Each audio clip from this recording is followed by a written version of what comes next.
Hi everyone, I'm Debbie with Memories of Home. If you want to check out my website, it's memoriesofhome.com, and I would love for you to visit with us there. You know, one of the most asked questions probably when people come into my shop is, how did you tie that bow, or how do you tie a bow? And I show a lot of people, and sometimes they just say, oh, that looks too complicated for me. It's really not, but I'm going to show you how to make a bow that I think you'll be proud of, that you'll be able to even use as kind of a just a real conversation piece on a present that you give to someone, or maybe you can stick it in one of my wreaths that you buy, or just something that you'll be able to use throughout your life. This is the bow that I'm talking about, and it was quite fun to make. It's pretty fluffy and frilly. I just want to teach you how to make it, and I really don't think I can say tie it, because there's not a lot of tying that goes with it, but there's a lot of just easy little steps that I know all of you can follow. So here goes. First of all, being the type of individual that I am, I try to simplify things not only for others, but also for myself. I need it. So I had seen all of these people making these bows with these really fancy jigs, and I thought, well, all I want to start out with is a 5-inch loop on each side. So how would I do that? So I went out to my husband's workshop, and I found a board, and I can't even tell you how long this is. And it doesn't have to be this long. It's 16 inches. Well, what I did was I found the middle of the board, and thank God I did pass 8th grade math. The middle of my board was 8 inches. And so what I did was I wanted to have a 5-inch loop. So I put the nail in the middle, because that's where we're going to start wiring things and tying things. And I measured off 5 inches for the loop, 5 inches on both sides. So then what I knew I wanted to do was I just wanted to experiment with how many pieces of ribbon I could put together. There is no rule for this at all. I mean, if you can get 20 pieces on there, more power to you. I just happened to only get 6 or 7. That does include kind of the tool too. So what I did was I did cut my strips, and what they ended up being was 27 inches each, because I'll show you in a minute what we're going to do. But then I cut my wires ahead of time just because it's easier. On this one I think I'm doing 7 different kinds of ribbon. So I did 14 pieces of wire, and I just want to start with, I laid them out in the order that I wanted these to come on the bow. There's no necessary order that you have to have it come in. You just do what you think the design should look like. So what I did was I took the piece of ribbon and I wrapped it around. I kind of like a more solid look on the bottom, but I'm sure you could make it look good if it weren't solid. So we're going to take that. We're going to kind of make sure that the ends are even, but if they're not perfect, don't worry about it. We're going to bring it around our loop, our nails, and make a loop. And we're going to twist it, and then we're going to do the same thing here. You see how I did that? Okay, now make sure you twist it. If you don't twist it, sometimes you do not get the fluff that you want, the pretty fluff that you want. So we're going to take your wire, probably if you've got some shorter pieces, those would be good because it doesn't need as much wire as some of the longer pieces. Okay, and we're going to twist that and make it tight around that nail. And we're going to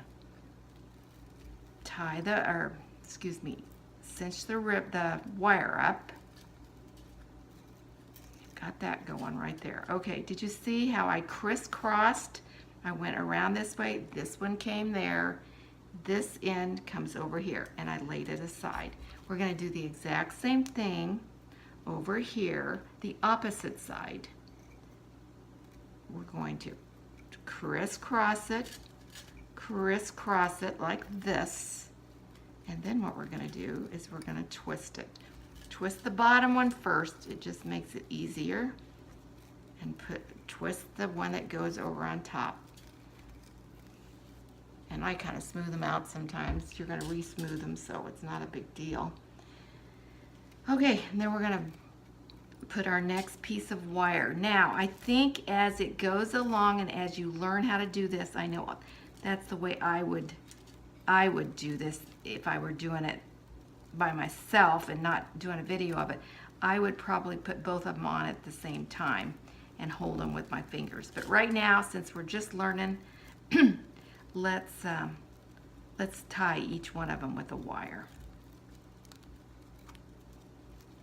Okay, you see how we've got that? Make sure that you've got it over on the right side. And if I were you and you didn't want to mess with getting poked with wires, I'd clip them, but you don't have to. Okay, we've got the first one started. You're doing good. I know you are.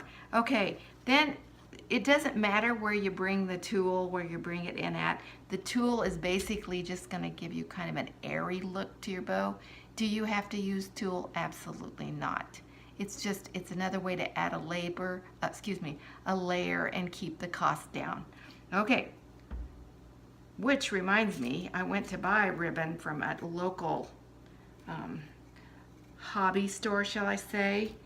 And I usually buy my ribbons at market because I think they're such nice ribbons that I get. And I noticed that these used to be 10-roll bolts, girls. Just so you'll notice, these are no longer 10-roll bolts.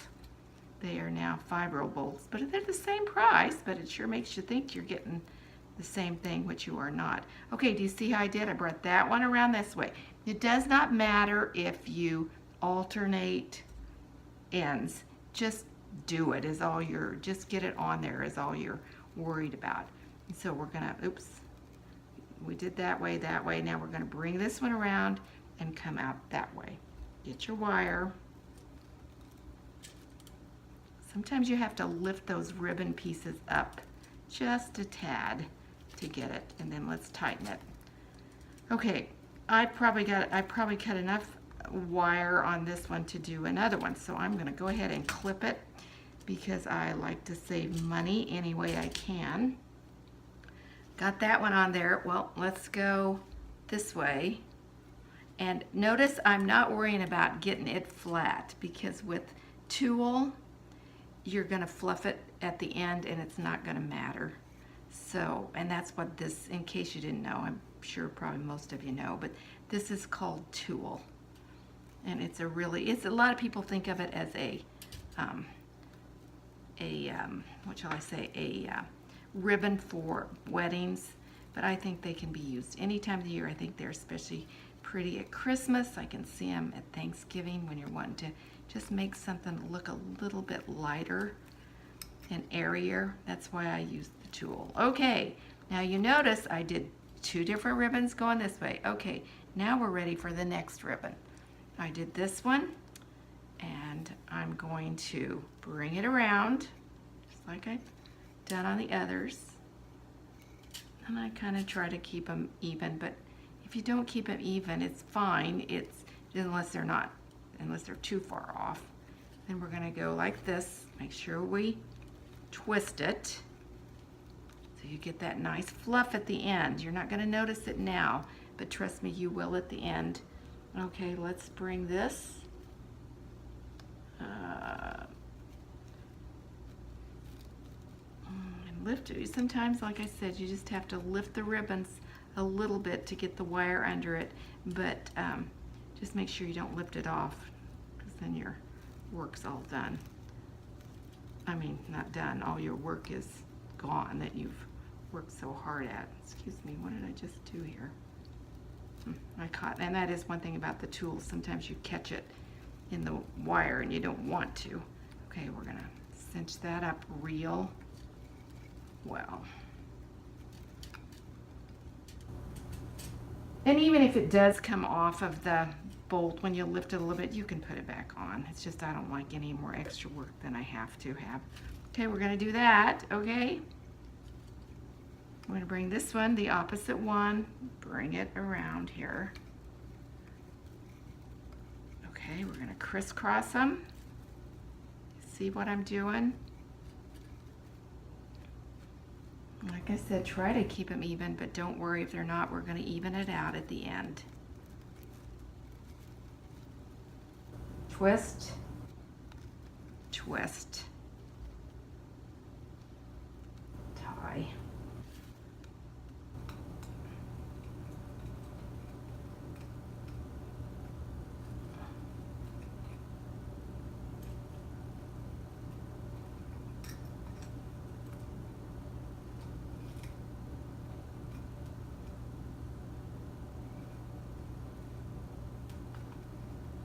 Okay, now for the sake of time, what I'm going to do is I'm just going to show you that you're just going to keep alternating those layers, and believe me, each layer that you alternate is your own design. There is no set rule, and that's one thing about this business.